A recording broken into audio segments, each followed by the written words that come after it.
आपण हुशार नक्की कोणाला म्हणतो? ज्यांना परीक्षेत खूप चांगले गुण मिळतात त्यांना? की जे अगदी अवघडातली अवघड कोडी चुटकीसरशी सोडवतात त्यांना, हो ना?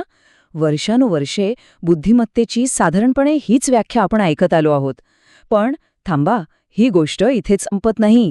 आज आपण बुद्धिमत्तेच्या एका अशा सिद्धांताची ओळख करून घेणार आहोत, जो आपल्या विचारांना एक अगदी नवी दिशा देईल.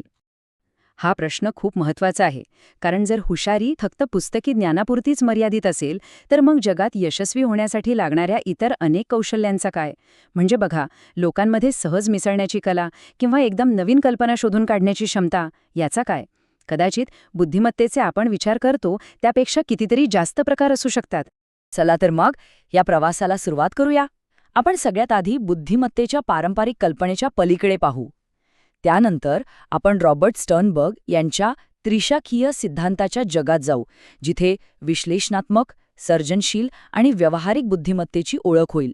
आणि शेवटी हे सगळे घटक आपल्या खऱ्या आयुष्यात एकत्र कसे काम करतात हे पाहू. अनेक वर्षांपासून मानसशास्त्रामध्ये एक कल्पना होती की बुद्धिमत्ता ही एका सरळ रेषेत मोजता येणारी गोष्ट आहे.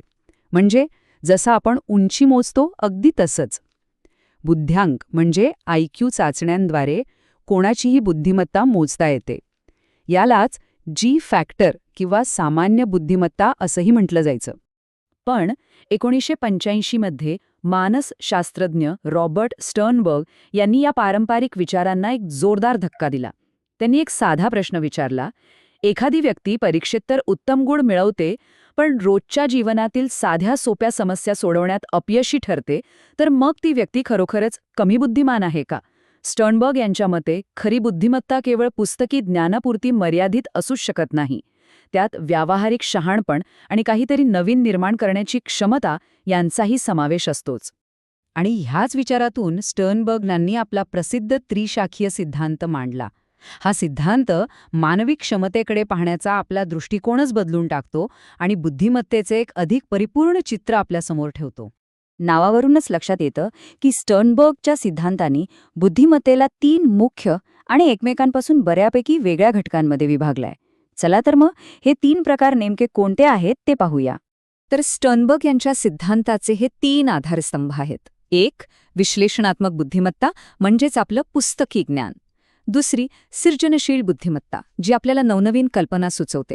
आणि तिसरी व्यावहारिक बुद्धिमत्ता, ज्याला आपण सोप्या भाषेत स्ट्रीट स्मार्टनेस म्हणू शकतो.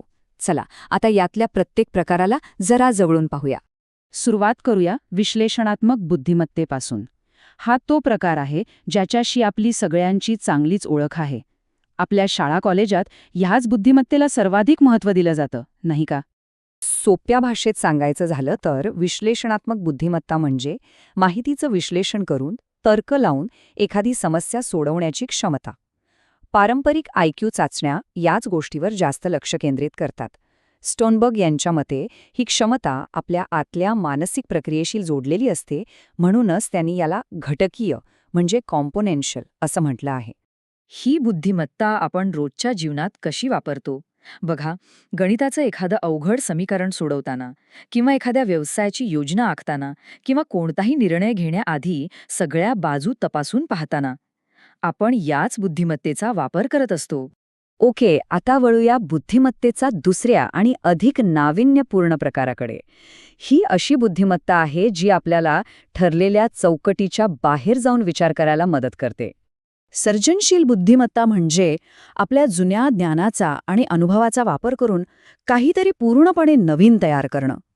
जेव्हा आपल्यासमोर एखादी अनोळखी समस्या येते, तेव्हा हीच बुद्धिमत्ता आपल्याला मार्ग दाखवते. स्टर्नबर्ग याला अनुभवात्मक म्हणजे एक्सपिरियन्शियल म्हणतात, कारण ही बुद्धिमत्ता आपल्या अनुभवातूनच जन्माला येते. विचार करा, एखादा संगीतकार जेव्हा नवीन धून तयार करतो, एखादा लेखक नवीन कथा लिहितो किंवा एखादा उद्योजक बाजारात एखादं नवीन उत्पादन आणतो, हे सगळं सर्जनशील बुद्धिमत्तेचं उत्तम उदाहरण आहे. इतकंच काय, रोजच्या आयुष्यातल्या एखाद्या समस्येवर वेगळाच उपाय शोधणं हे सुद्धा याच बुद्धिमत्तेचं प्रतीक आहे. आता आपण तिसऱ्या आणि कदाचित सर्वात कमी महत्त्व दिल्या गेलेल्या बुद्धिमत्तेच्या प्रकाराकडे वळूया. ही बुद्धिमत्ता आपल्याला दैनंदिन जीवनातील आव्हानांना सामोरं जायला मदत करते. व्यावहारिक बुद्धिमत्ता म्हणजे सरळ सरळ स्ट्रीट स्मार्टनेस. ही आपल्याला आपल्या आजूबाजूच्या परिस्थितीशी जुळवून घेण्याची क्षमता देते. कधीकधी आपण परिस्थितीला आपल्यानुसार बदलतो, तर कधीकधी आपण स्वतःला परिस्थितीनुसार बदलतो. स्टर्नबर्ग याला संदर्भिक म्हणजे कंटेक्स्च्युअल म्हणतात, कारण ही बुद्धिमत्ता पूर्णपणे परिस्थितीच्या संदर्भावर अवलंबून असते. हे अगदी सोपं आहे. ऑफिसमधल्या लोकांशी कसं वागावं हे समजणं, नवीन शहरात किंवा देशात गेल्यावर तिथल्या चालीरीती पटकन शिकून घेणं किंवा घरात एखादी वस्तू उपलब्ध साधनांनीच दुरुस्त करणं, या सगळ्या गोष्टींमध्ये आपली व्यावहारिक बुद्धिमत्ताच कामी येते. तर आपल्याकडे आहेत पुस्तकी ज्ञान, काहीतरी नवीन निर्माण करण्याची क्षमता आणि व्यावहारिक शहाणपण. पण खरं यश मिळवण्यासाठी हे तिन्ही घटक वेगवेगळे काम करून चालतील का? स्टर्नबर्ग याचं उत्तर नाही असं देतात. त्यांच्या मते खरी जादू तेव्हाच घडते जेव्हा हे तिन्ही प्रकार एकत्र येतात. स्टर्नबर्ग ह्या एकत्रित शक्तीलाच यशस्वी बुद्धिमत्ता म्हणतात. याचा अर्थ असा की यशस्वी लोक केवळ पुस्तकी ज्ञानाने हुशार नसतात, तर त्यांना हे बरोबर माहीत असतं की आपल्या विश्लेषणात्मक, सर्जनशील आणि व्यावहारिक क्षमतांचा योग्य वेळी, योग्य ठिकाणी कसा वापर करायचा. खरा विजय या तिन्हीच्या समतोलातच आहे. अर्थात प्रत्येक सिद्धांताप्रमाणे स्टर्नबर्गच्या सिद्धांतावरही काही टीका झालेली आहे.